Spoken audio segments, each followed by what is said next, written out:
सबको जांचा, सबको परखा, सबका शासन ढीला है।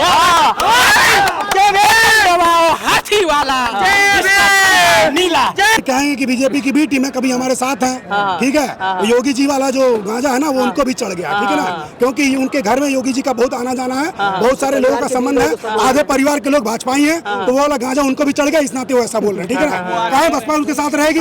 सबसे ज्यादा नुकसान अगर बहुजन समाज का किया है तो अखिलेश यादव ने किया है। अखिलेश यादव का शासन आया, बीजेपी उत्तर प्रदेश में आ गई। अखिलेश यादव का शासन आया, सारे गौरक्षक, सारे हिंदुत्व के नाम पर जो है आतंक फैलाने वाले सत्ता में आ गए। इनकी ऐसी करनी है कि हर जगह अड़ंगा खड़ा करके हर जगह जो है भाजपा को क्या नाम है फायदा पहुंचाने के लिए काम करते हैं। और इल्जाम बसपा पर आता है, कह रहे बहन जी अकेले चुनाव लड़ रही है। ममता बनर्जी अकेले चुनाव नहीं लड़ रही है, लड़ रही कि नहीं लड़ रही है। केजरीवाल पंजाब में अकेले चुनाव नहीं लड़ रहे हैं, वो क्यों नहीं, भीम टीम है। बसपा 4 बार सत्ता में रही है, यहाँ पर देश की तीसरे नंबर की राष्ट्रीय पार्टी है, वो अकेले चुनाव नहीं लड़ेगी तो कौन लड़ेगा।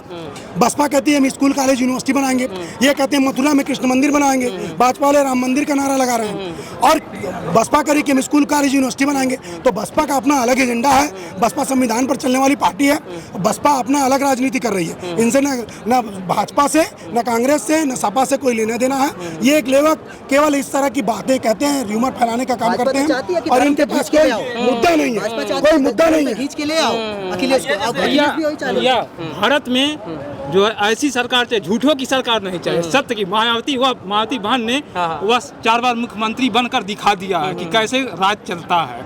वह कानून का राज चलाई है, तो हमें भारत में कानून का राज चाहिए, जो सभी लोग सुरक्षित रहें। सुरक्षित कोई नहीं है, कोई समाज सुरक्षित नहीं है, तो अब माया बहन ही बचा सकती हैं। ऐसी जो है व्यवस्था में केंद्र में अगर माया बहन जाती हैं तो वह कानून का राज चला कर दिखाएंगे। 4 बार दिखा चुकी है। आज जैसे मान लीजिए, देखिए राहुल गांधी और अखिलेश यादव जो संविधान की दुहाई दे रहे हैं कि हम संविधान लोकतंत्र बचाने की बात कर रहे हैं। जब इनकी सरकार थी, 70 साल तक कांग्रेस की सरकार थी, तो संविधान में 80 बार संशोधन किया गया, बदला गया। और उसके बाद अखिलेश यादव जो संविधान बचाने की बात करते हैं, जब SC ST प्रमोशन का बिल फाड़ने का काम करते हैं ये संसद में, तो ये और संसद में फाड़ने का काम करते हैं। और बहुजन महापुरुषों के बने हुए नाम से हॉस्पिटल, स्कूल, कॉलेज को नाम बदलने का काम करते हैं, जिले का नाम बदलने का काम करते हैं। तो ये कभी भी बहुजन हितैषी हो ही नहीं सकते हैं। ये कहते हैं दलित में तुम मेरे भाई हो, मैं अब तुम लोग के साथ हूँ। वो तो पीडीए गठबंधन की बात करते हैं, वो तो कहते हैं बीच में हम लोग दलित ये कर रहे हैं, पिछड़ा दलित वाले पे जो है। आपसे तो उम्मीद करेंगे कि आप दिखाएंगे। अरे दिखाएंगे सर, अभी नहीं सर, इसलिए कह रहे हैं कि पिछली बारी हम लोग अभी गोरखपुर विश्वविद्यालय में लगा मीडिया का, पहली बार मीडिया का हम असली रूप देखे। वहाँ पे 2 ही लोगों का फोटो दिखा, एक राहुल गांधी का और एक मोदी का। जैसे लग रहा था यही 2 लोग बस चुनाव लड़ रहे हैं इस देश में, और कोई चुनाव हुआ नहीं लड़ रहा है, ठीक। और वहाँ पे ABP वाले पूरा गुंडई पे आ गए थे। हम लोगों ने पूरा जावेद सिमरानी सर के साथ थे, हम लोगों ने पूरा चढ़ के मीडिया का बहिष्कार किया। मतलब क्या है, देश का लोकतंत्र का चौथा स्तंभ बोलते हैं अपने आप को, और इस तरह के निष्पन्न आ गए ना। मंच पर कांग्रेस कहती है इलेक्टोरल बॉन्ड अनकॉन्स्टिट्यूशनल है, ठीक है, असंवैधानिक है। इलेक्टोरल बॉन्ड से चंदा इन्होंने भी लिया है। वैक्सीन बनाने वाली कंपनी ने क्या कांग्रेस को चंदा नहीं दिया? कि समाजवादी पार्टी को इलेक्टोरल बॉन्ड से चंदा नहीं मिला? मिला कि नहीं मिला? ये कहते हैं असंवैधानिक है, लेकिन इलेक्टोरल बॉन्ड से चंदा लेते हैं। बसपा ने 1 भी रुपया नहीं लिया है इलेक्टोरल बॉन्ड से, 1 भी रुपया नहीं लिया। तो ये मंच पर संविधान बचाने की बात करते हैं, और सबसे संविधान को नुकसान का सबसे अच्छा तो यही चीज है, क्वालिटी है कि पहली बार वो ना धर्म की राजनीति करती हैं कभी भी, ना धन्ना सेठा से वो चंदा लेती हैं। आज आप देखिए हर कोई मंदिर मस्जिद जा रहा है, क्योंकि हमारे जन हम विज्ञान को मानने वाले लोग हैं, पहली चीज। दूसरी चीज, हम अपने संगठन को एक अनुशासन के रूप में रखते हैं। हमारे वहाँ कोई ऐसा नहीं है कि जो भी पाएगा बहुत है। अभी देखिए अखिलेश यादव, राहुल गांधी, फटाफट ये सब भाषा होता है किसी का, ये कुछ तरीका होता है। रैली में उर्दंग हो रहा है, बड़ा जनसभा था, आप देखें कभी किसी को। जनता को सिर्फ लुभाने के लिए एक 5 किलो राशन बांट रहा है और एक 10 किलो राशन बांटने का वादा कर रहा है। एक कह रहा था हम 15 लाख आपको देंगे आपके खाते में, और एक कह रहा है 1 लाख आपको देंगे हर साल आपको खाते में। अब मान लीजिए शिक्षा, स्वास्थ्य, रोजगार की बात कोई नहीं कर रहा है। बहन कुमारी मायावती के अलावा कोई ये बात नहीं कर रहा है कि शिक्षा में एजुकेशन फ्री आपको दिया जाए, स्वास्थ्य आपको अच्छे लाभ पहुंचाई जाए, रोजगार दी जाए, रोजगार सही हो जाए। क्या क्या कह रहे थे क्या भैया? राशन जो 5 किलो मिल रहा है, ये राशन बंद करके अगर हॉस्पिटल और कॉलेज सही हो जाए तो आदमी जिंदा रह सकता है। कोई सरकारी हॉस्पिटल में इलाज हो रहा है हम 18 साल से विदेश में हैं।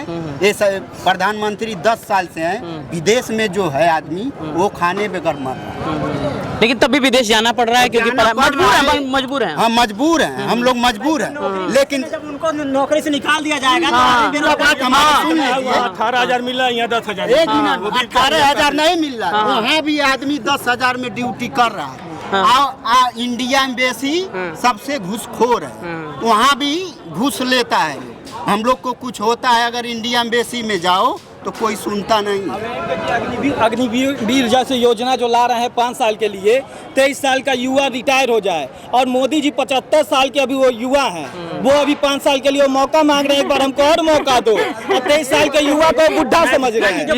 ये वाला खतरनाक आपने बात बोली भैया। देश में जो चीज बचे खुचे उसको भी बेच के किनारे हट जाए। तो ये देखिए, इस वक्त मैं मायावती की रैली में था। पहले बात पूरा सुन। राहुल गांधी का बहुत ठेस पहुंचा है हमारे दिल को, बहुत ठेस पहुंचा। क्या भैया? चुपचाप हाथी छाप, चुपचाप हाथी छाप, ठेस बताइए। पहुंचा है। राहुल गांधी जी ने हाँ। मतलब हमारे रहबर का अपमान किया, जो मानवर काशीराम साहब जी का, अगर वो माफी नहीं मांगते इस चुनाव में, उनका जान लीजिए कि बहुत बुरा हाल होगा इस चुनाव में। तो ये तमाम सी बातें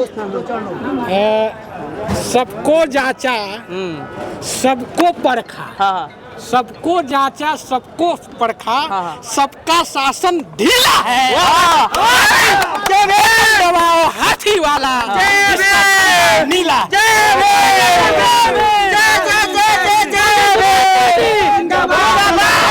ये देख रहे थे इस वक्त मायावती की रैली यहाँ पे हो रही थी। ये आवाज चोर की छाती पर बटन दबेगा हाथी पर।